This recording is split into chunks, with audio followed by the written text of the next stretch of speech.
Hey there, welcome back to another YouTube video. We're so happy to have you. I'm Rachel. And I'm Jessica. We're the Certified Occupational Therapy Assistants with Harkla, and today we're going to talk about the STNR. If you are new here, if you have just heard the term primitive reflexes or primitive reflex and you're like, what are these? I need to learn more about these. Don't worry, we've got you covered. Hop back into some of our previous content. We've got podcasts, YouTube videos, we have blog posts.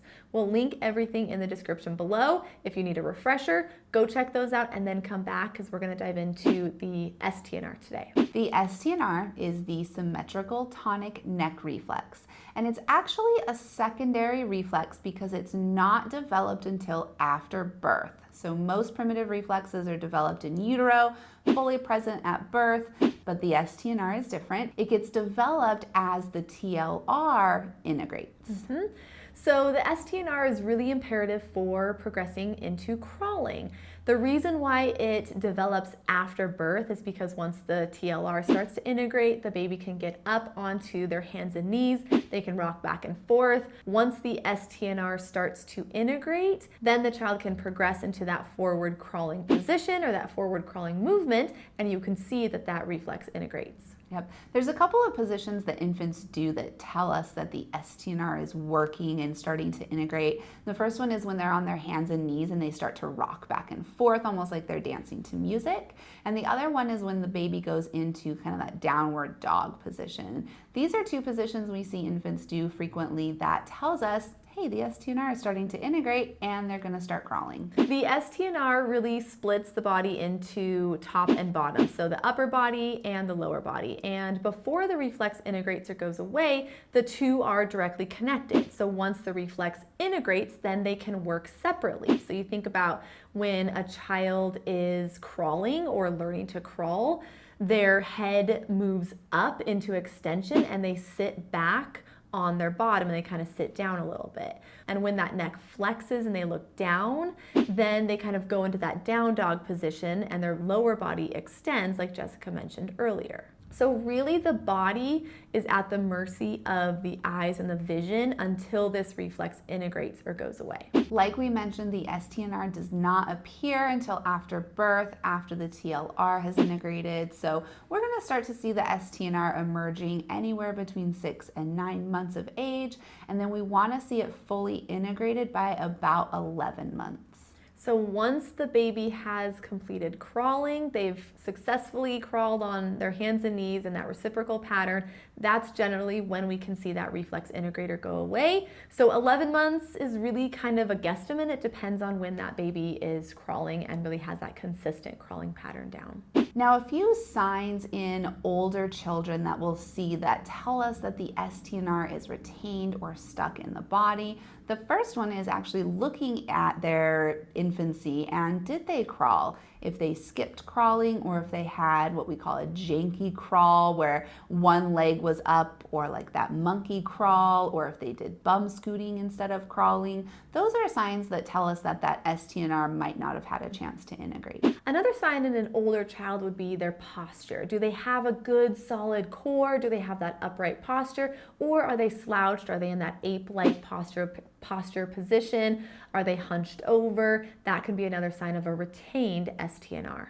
Going along with that, a child who moves into a W sit on the floor frequently could be another sign. So a W sit is when the child is sitting on the floor and their legs are out to the side and behind them. So their legs kind of form that W shape.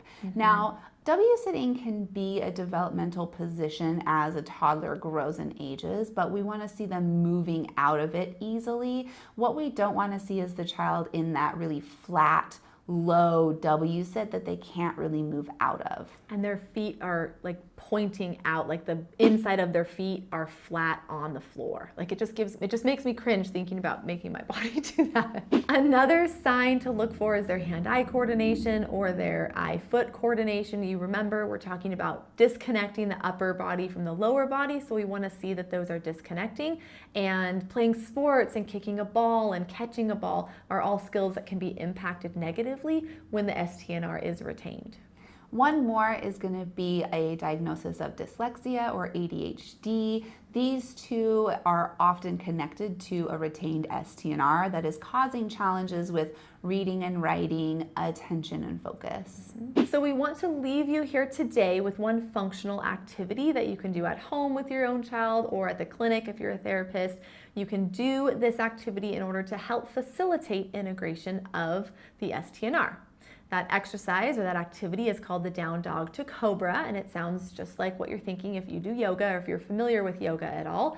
You're going to go into that down dog position, and then you're going to go down into that, or I guess go up into that cobra position, and you're going to alternate between that kind of flow of moving up into a down dog, letting the head relax and kind of looking at your feet, and then going down into that cobra position on your legs, pushing up onto your arms and looking up at the sky.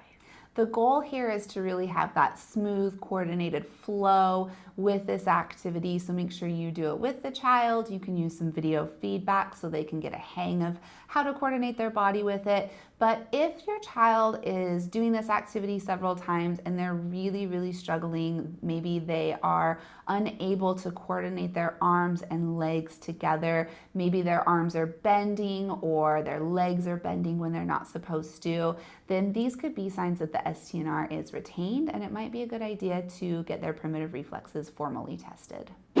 Okay, that was a lot, but obviously we're really passionate about this topic, and we want to let you know if you're curious about learning, testing, and integration, functional activities, if you're like, okay, this sounds like my child, I need to learn more. We do have a full course available. It's just been completely rebranded, and it is absolutely, I mean, we're a little bit, what's the word?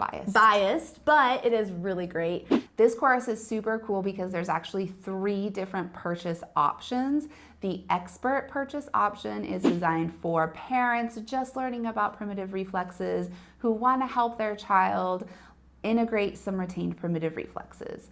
The second option is the master purchase option, and this is more geared towards professionals, educators, therapists who are working with children who want the full gamut of everything you can possibly have to help with primitive reflex integration.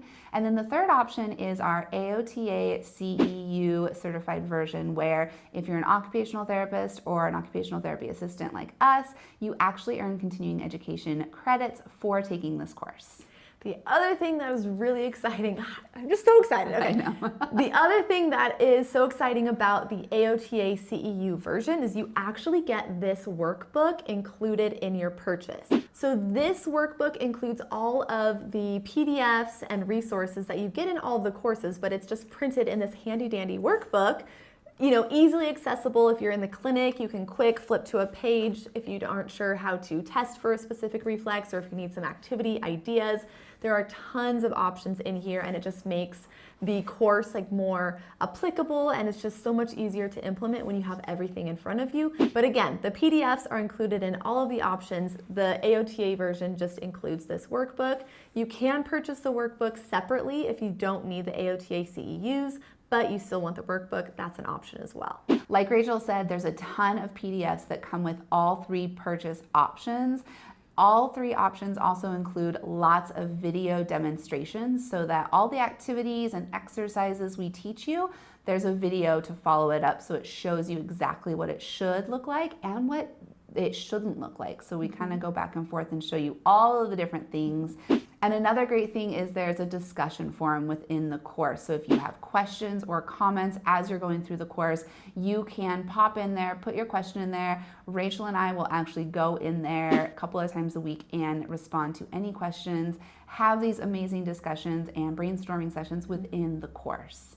The course also includes checklists for kids, for parents, for adults to really help identify if those reflexes are retained or not before you move into that formal testing, which we teach you. We also have case studies as well in this course, so that way you can see us testing kiddos. You can see what these reflexes look like when they are retained or when they're integrated based on real kiddos, which was some input that we'd received from our previous course. We went ahead and added that in to this version, and it just makes the application so much easier. Yeah. So like Rachel already said, we're super excited for this course. You can find the link to the course in the description below. So that is it for you today. We hope that it was helpful. We had a great time chatting with you about these reflexes. You know we're completely obsessed about this topic. Make sure that you follow us on Instagram if you don't already. You can find us at Harkla_family, as well as at All Things Sensory Podcast. Going along with that, we do have a podcast with tons of episodes. We talk a lot about reflexes there as well. Obviously, it's about sensory, so we talk about that too. You can find it on all major podcast platforms. It's called All Things Sensory. Make sure you're subscribed to our YouTube channel so you never miss another video. Leave a comment if you enjoyed this video today. Share it with a friend who might also find it helpful, and we will talk to you next week. Okay, bye.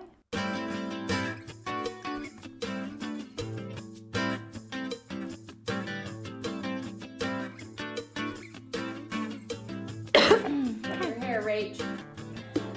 There you go.